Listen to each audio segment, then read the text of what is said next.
bahwa Nabi Daud dan Sulaiman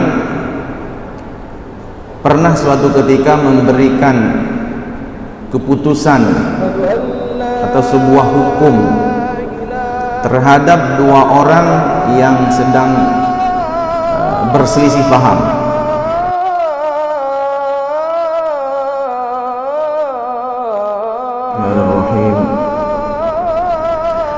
Assalamualaikum warahmatullahi wabarakatuh.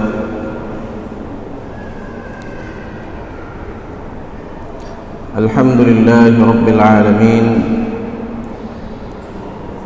Wassalatu wassalamu ala al-mab'uth rahmatan lil alamin.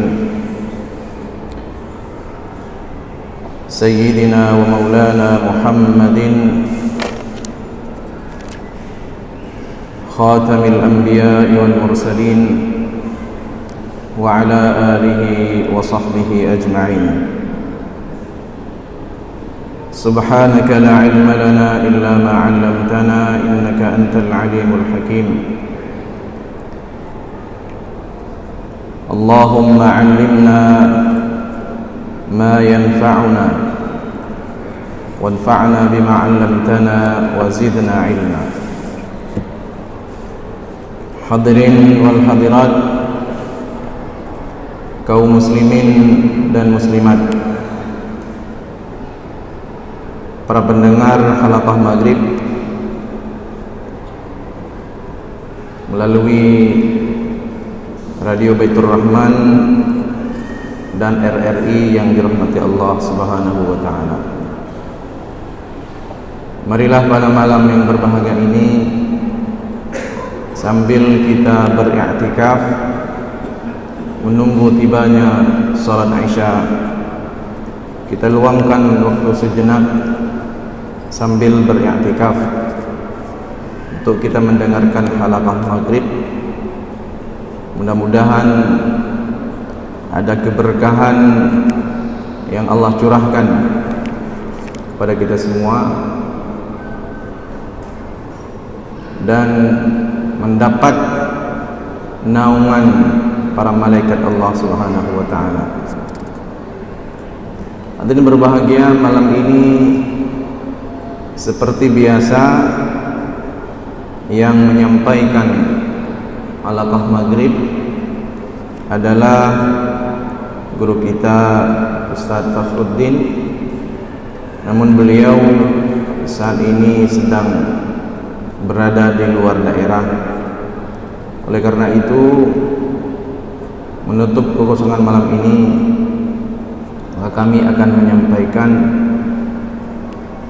halaqah maghrib yang insyaallah malam ini kita akan melihat satu firman Allah Subhanahu wa taala, satu kisah, yaitu antara Nabi Sulaiman dengan Daud alaihissalam, yang mana dari kisah di dalam Al-Quran ini terdapat banyak sekali hikmah serta pelajaran yang telah diuraikan oleh para ulama-ulama kita. Hadirin berbahagia, disebutkan di dalam Suratul Anbiya, dalam surah Al-Anbiya, suatu ketika Nabi Daud alaihissalam menerima dua orang yang sedang bertikai. Disebutkan dalam firman Allah, A'udzu billahi minasyaitonir rajim. Bismillahirrahmanirrahim. Wa Dawud wa Sulaiman idh yahkumani fil harthi idh nafashat fihi ghanamul qaum wa kunna li hukmihim shahidin fafahamnaha Sulaiman wa kullan atayna hukman wa ilma wa sakharna ma'a Dawud al-jibala yusabbihna wat-tayr wa kunna fa'ilin. Sadaqallahul azim.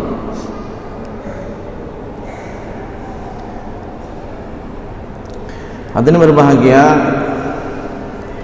disebutkan oleh Allah Subhanahu wa taala bahwa Nabi Daud dan Sulaiman pernah suatu ketika memberikan keputusan atau sebuah hukum terhadap dua orang yang sedang berselisih paham. Fil harfi idh nafashat fihi ghanamul qaum. Permasalahannya adalah seorang tukang kebun melaporkan pemilik kambing. Nah, gitu kisahnya.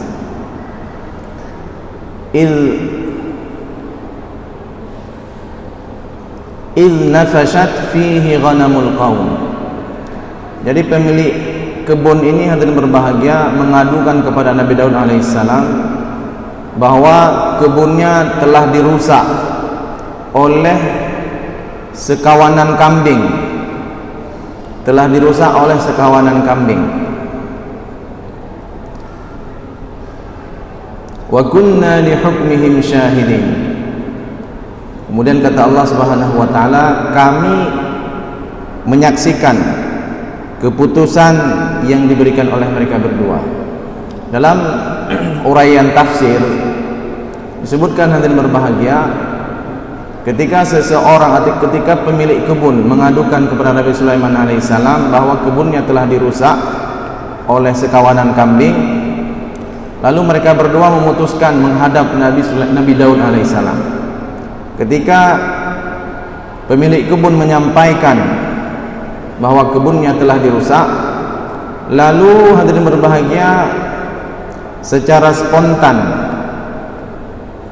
Nabi Daud alaihissalam memutuskan bahwa semua kambing yang terlibat di dalam pengrusakan kebun tersebut maka menjadi milik pemilik kebun itu sebagai ganti rugi. Itu diputuskan oleh Nabi Daud alaihissalam. Lalu untuk berbahagia, mereka berdua menerima keputusan daripada Nabi Daud alaihissalam. Kemudian singkat cerita, hadirin berbahagia, ketika itu mereka berdua bergegas pulang, minta izin dari Nabi Daud alaihissalam. Ketika mereka hendak meninggalkan rumah Daud alaihissalam, ada seorang anak kecil duduk di pintu keluar. Lalu dia bertanya kepada dua orang ini, bima hakama Nabiullah alaihissalam, bagaimana Nabiullah, maksudnya Nabi Daud, memutuskan perkara kalian. Lalu pemilik kambing mengatakan, al-ghanamu li sahibil harth. Semua kambing-kambing itu telah diputuskan menjadi milik pemilik kebun tadi sebagai bentuk ganti rugi, katanya kepada anak kecil ini. Lalu dia mengatakan, hadirin berbahagia, al-hukmu laisa kama hakamt. Lalu dia bergegas menuju ayahandanya. Ternyata anak kecil yang dimaksud di situ adalah Nabi Sulaiman alaihissalam. Nabi Sulaiman alaihissalam. Ketika itu menurut riwayat beliau masih berusia 8 tahun waktu itu. Lalu dia menjumpai ayahnya Nabi Daud alaihissalam. Ya abi, al-hukmu laisa kama hakamt, katanya. Wahai abi, wahai ayahku, sepertinya keputusan untuk kedua orang ini bukan seperti yang engkau putuskan, kata Nabi Sulaiman. Waktu itu belum jadi nabi, waktu itu masih kecil. Lalu wa kaifa kata Nabi Daud alaihissalam. Lalu bagaimana keputusannya? Nabi Sulaiman mengatakan, kambing-kambing tersebut berikan saja dulu kepada pemilik kebun, tetapi bukan selama-lamanya. Berikan kepada pemilik kebun, kemudian pemilik kebun ini memanfaatkan kambing-kambing tersebut, domba-domba tersebut. Dia bisa memerah susunya lalu menjual susunya. Kemudian dia bisa mengambil bulunya, kemudian dia manfaatkan, dia jual. Kemudian pemilik kambing yang berbahagia, dia menanam kembali tanaman-tanaman yang telah dirusak oleh kambing-kambingnya. Dia tanam kembali. Kalau kita ilustrasikan, misalnya di kebun tersebut ada pohon cabai, misalnya ada pohon tomat, dia tanam kembali.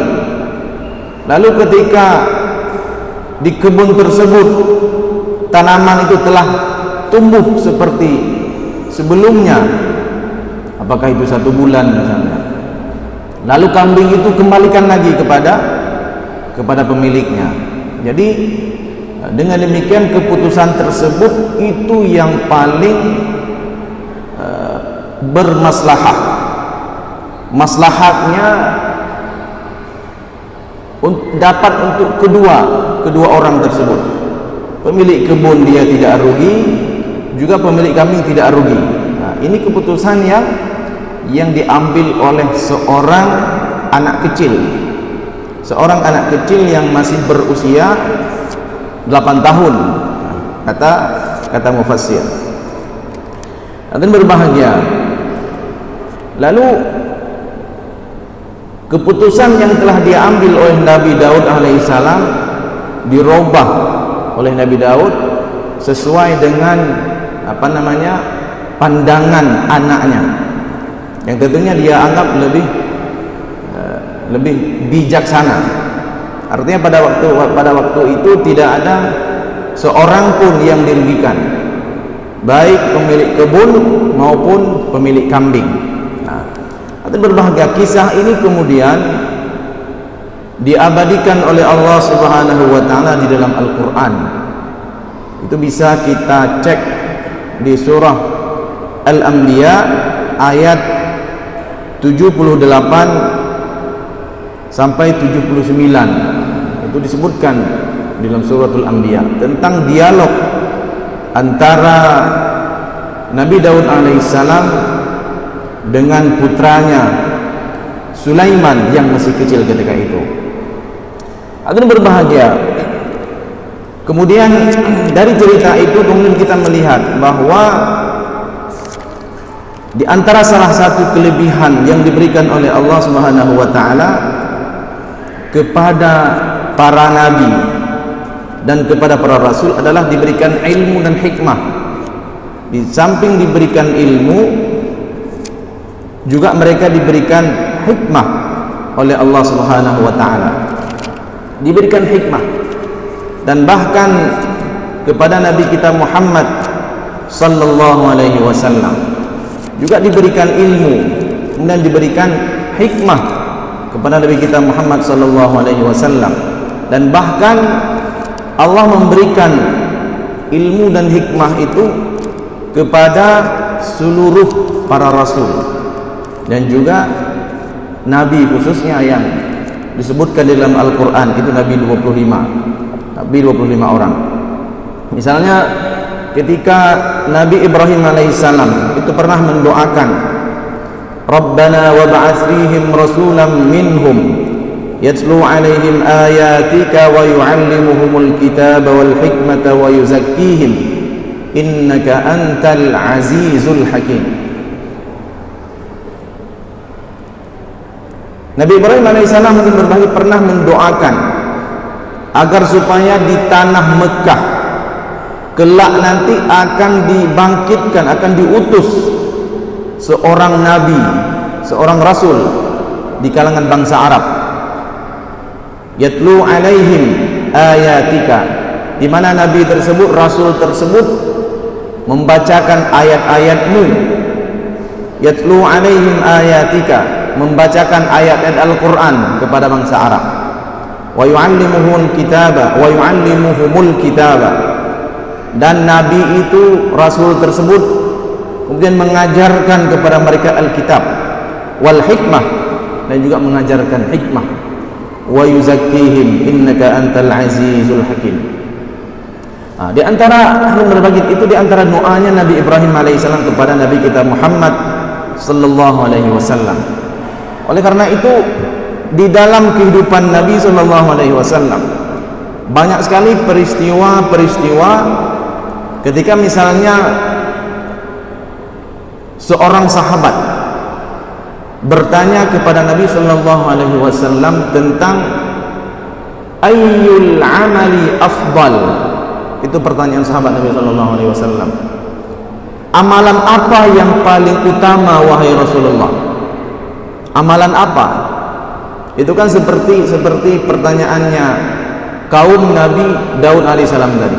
Kalau kaum Nabi Daud ini minta fatwa, minta keputusan hukum. Ketika mereka berselisih, minta petunjuk daripada Daud, apa hukuman atau bagaimana hukumnya, bagaimana keputusannya ketika seseorang dalam keadaan bersengketa antara pemilik ternak dengan pemilik kebun. Itu telah diputuskan, sehingga diabadikan di dalam Al-Quran. Kemudian nanti berbahagia, Nabi sallallahu alaihi wasallam dalam banyak kisah, dalam banyak riwayat, itu ternyata banyak sekali pertanyaan-pertanyaan yang diajukan oleh sahabat-sahabat beliau tentang satu pertanyaan. Pertanyaannya adalah amalan apa yang paling utama? Itu pertanyaan sahabat. Dan redaksi pertanyaan seperti itu, hadirin berbahagia, datang bukan dari satu orang, tetapi apa amalan yang paling bagus itu ternyata datang dari beberapa sahabat beliau. Sehingga hadis yang redaksinya ayyul amali afdal itu ada beberapa hadis. Dan yang menariknya, hadirin berbahagia, ternyata Nabi sallallahu alaihi wasallam tidak menjawab satu versi, tapi beliau menjawab dalam beberapa versi. Padahal pertanyaannya sama. Di dalam riwayat nanti ada yang disebut, ada jawaban beliau, misalnya ketika ada sahabat bertanya, apa amalan yang paling bagus wahai Rasulullah? Nabi pernah menjawab misalnya as-salatu liwaqtiha, atau birrul walidaini. Amalan paling bagus itu nanti Nabi merinci, pertama jihad fi sabilillah misalnya, kemudian ada salat pada waktunya, kemudian nanti ada beliau jawab lagi birrul walidain, berbakti kepada orang tua. Nanti ada jawaban Nabi ketika ditanya tentang amal yang paling afdal, jawaban beliau hajjum mabrur, haji mabrur, dan sebagainya. Ini terdapat di dalam kitab-kitab hadis atau dalam riwayat tentang beberapa versi jawaban daripada Nabi sallallahu alaihi wasallam. Padahal pertanyaannya sama. Pertanyaannya sama tapi jawabannya beda-beda. Kenapa itu? Nah, kemudian hadirin berbahagia, terhadap berbedanya jawaban-jawaban Nabi sallallahu alaihi wasallam kepada sahabat yang bertanya dengan pertanyaan yang sama, maka kemudian banyak di antara ulama-ulama hadis kemudian mengomentari. Ini kan kalau di kalangan awam ini kan kelihatannya seperti Nabi ini tidak konsisten. Si fulan datang jawabnya birrul walidain, nanti si fulan datang jawabnya hajjum mabrur, nanti datang lagi yang lain, amal apa? Nabi jawab salat pada waktunya, salat di awal waktu. Ini jawabannya versinya beda-beda. Nah, kata ulama hadis yang berbahagia, di antara kesimpulan beberapa ulama hadis, kata mereka, anna ikhtilafar riwayat, perbedaan riwayat di dalam jawaban Nabi sallallahu alaihi wasallam terhadap satu pertanyaan. Ja'at innama ja'at liikhtilafi ahwalis sa'ilin. Perbedaan riwayat atau jawaban-jawaban Nabi sallallahu alaihi wasallam tentang amal apa yang paling bagus, dan jawaban Nabi versinya beda-beda. Kata ulama hadis, liikhtilafi ahwalis sa'ilin. Beliau menjawab dengan jawaban berbeda dikarenakan Nabi ini paling memahami kondisi orang yang bertanya. Itu dia. Nabi paling paham kondisi psikologis orang yang bertanya. Makanya jawaban Nabi itu beda-beda. Nah, sehingga para ulama mengatakan sebetulnya di dalam agama kita itu amalan tertentu dalam kondisi tertentu bisa jadi amalan itu yang paling bagus. Contoh misalnya ketika misalnya terjadi perang dulu, misalnya pada masa penjajahan, misalnya ketika orang-orang Belanda kemudian Jepang masuk ke sini, itu kan banyak ulama yang menyuruhkan jihad fisabilillah. Jadi pada waktu itu kalau orang-orang minta fatwa kepada para ulama, maka mereka akan menjawab jihad fisabilillah, jihad dengan perang. Karena kenapa? Karena kondisinya negeri sedang dalam keadaan berperang. Sudah pasti amalan yang paling tinggi derajatnya di sisi Allah, karena kondisinya sedang perang, maka jihad. Tetapi ketika misalnya kondisi sudah aman, kondisi sudah tentram, itu nanti keutamaan sebuah amalan itu berbeda tergantung konteksnya. Kalau sekarang apa misalnya? Sekarang ini kan banyak orang jahil misalnya, banyak orang bodoh, orang tidak paham agama, banyak orang bodoh, maka memerangi kebodohan di dalam beragama itu mungkin amalan yang utama dalam konteks saat ini. Nah, maka itu sesuai dengan yang diberikan oleh Allah Subhanahu wa taala, bahwa para nabi dan rasul itu diberikan hikmah. Mereka itu adalah orang-orang yang memahami kondisi. Dalam konteks Nabi sallallahu alaihi wasallam menjawab pertanyaan daripada sahabatnya sesuai dengan kebutuhan si penanya. Nah, sehingga di dalam sebuah hadis misalnya disebutkan dari an Ibnu Mas'ud radhiyallahu anhu, dari Ibnu Mas'ud radhiyallahu anhu, sa'altu Rasulullah sallallahu alaihi wasallam, saya bertanya kepada Nabi sallallahu alaihi wasallam, ayyul amali afdal. Saya bertanya kepada Nabi sallallahu alaihi wasallam, amalan apa yang paling bagus, yang paling utama wahai Rasulullah?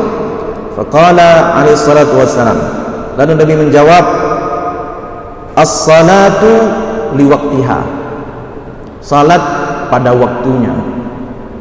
Kemudian summa ayyu, lalu apa kemudian wahai Rasulullah?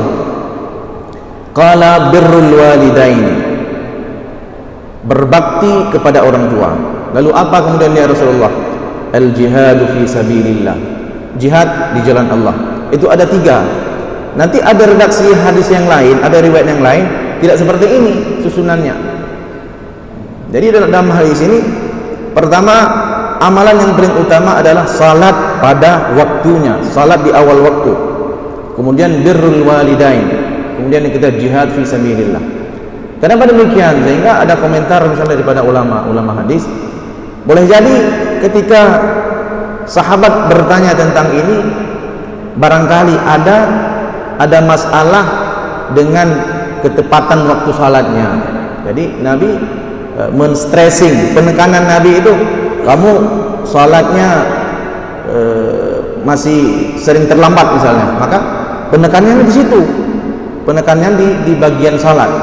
Kemudian birrul walidain, barangkali ada kurang baktinya misalnya kepada orang tuanya. Kemudian yang ketiga baru jihad fi sabilillah. Jadi tidak Nabi meletakkan jihad dulu, tetapi salat dulu. Karena kenapa? Karena Nabi ini orang yang paling ngerti dengan sahabatnya, orang yang paling mengerti kondisi psikologis, kondisi kualitas ibadah, kondisi dan sebagainya. Beliau itu paling ngerti terhadap sahabat-sahabat beliau. Jadi ketika ada sahabat bertanya, Nabi ini fokus pada masalah si penanya ini si pula ini kurangnya di bidang ini. Kalau misalnya dan berbahagia ada orang misalnya salatnya bagus, ya salatnya bagus, kemudian dermawan, satu yang nggak mau haji misalnya, nggak mau haji. Jadi ketika dia minta pendapat, minta nasihat kepada seorang ulama misalnya, seorang kiai, minta pendapat, wahai fulan misalnya, Syekh fulan, Tengku fulan, berikan saya nasihat, kan begitu, berikan saya nasihat. Maka kalau Syekh ini atau Tengku ini, kiai ini faham tentang kualitas atau tentang kondisi orang yang bertanya, dia salatnya bagus di awal waktu, dermawan, dengan lingkungan sosial dia bagus hubungannya, tapi satu nggak mau haji misalnya, padahal kemampuannya ada tapi tidak mau haji. Ketika ditanya kapan rencana haji Pak, insya Allah tahun depan misalnya, ya insya Allah tahun depan, dia tahun depan aja ngomongnya.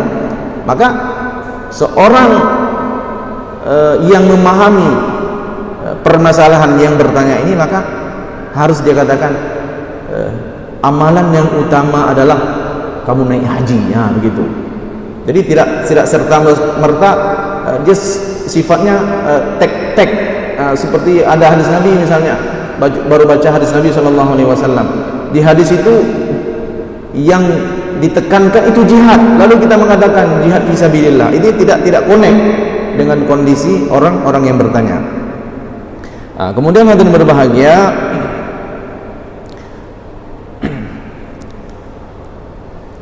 ada hadis lain juga yang menguraikan tentang pertanyaan-pertanyaan sahabat Nabi SAW tentang keutamaan-keutamaan lain di dalam Islam.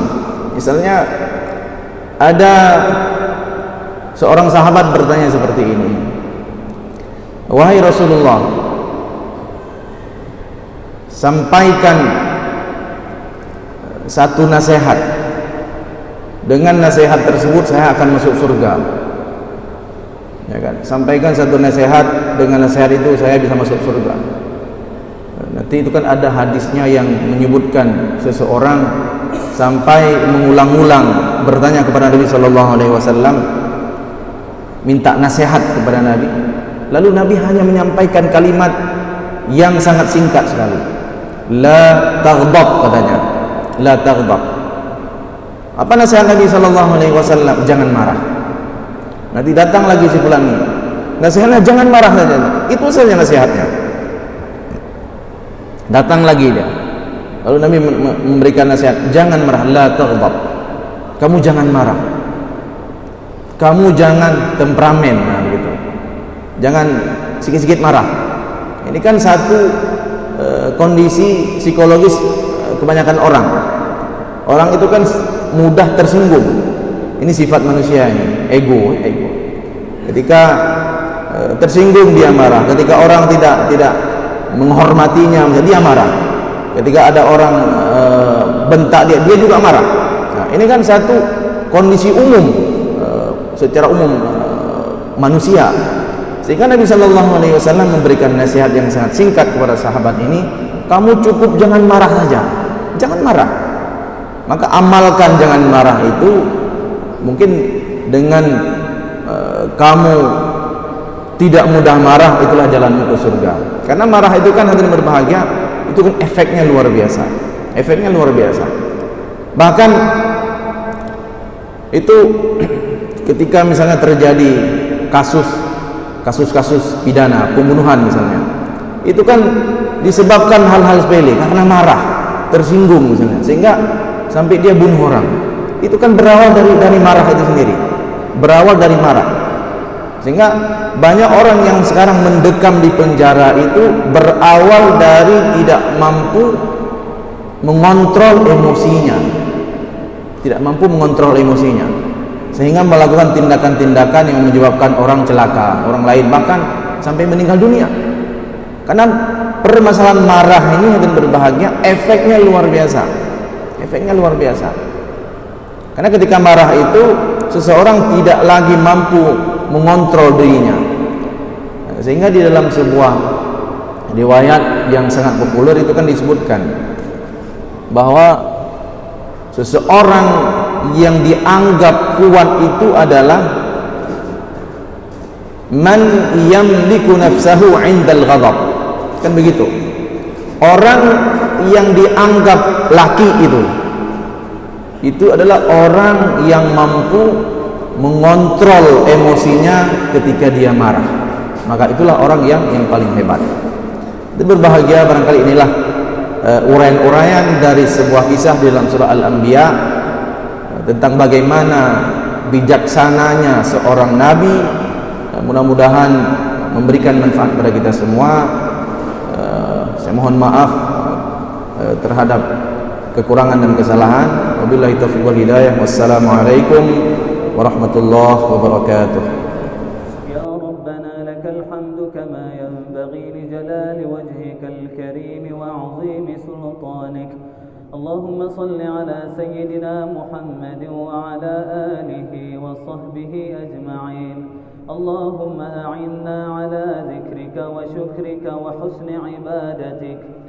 ربنا اغفر لنا ذنوبنا ولوالدينا وارحمهم كما ربونا صغارا ولجميع المسلمين